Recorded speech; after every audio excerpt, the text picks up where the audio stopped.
In 1971, the Oceanics School leased the Sea Cloud, a four-masted, square-rigged yacht built in the 1930s by the businesswoman Marjorie Merriweather Post to be their school at sea. I chose to go. I sent myself to Oceanics. My parents were like, if you're going to finish high school, then yeah, please go. She didn't even tell me anything. She just sent me off, and I arrived at the Antarna and I said, this doesn't look like it's going anywhere right away.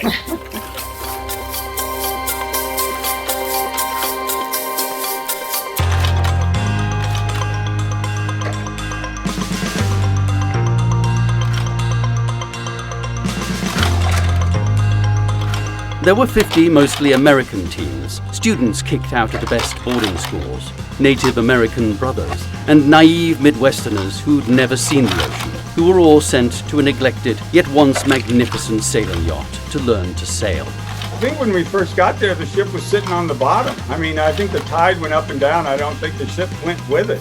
I got out of a taxi with my duffel bag and looked at this and I thought, my God, I've come to heaven.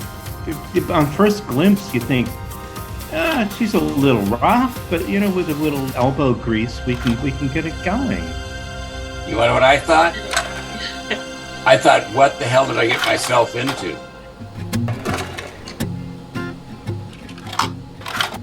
The students, teachers, and crew worked for 3 months to restore the ship. They spliced rope, scrubbed the decks, worked in the engine room and in water tanks, and climbed the rigging. When the school finally set sail, the students lashed 16 of the 30 sails to the rigging. But instead of clear sailing, their troubles were just beginning.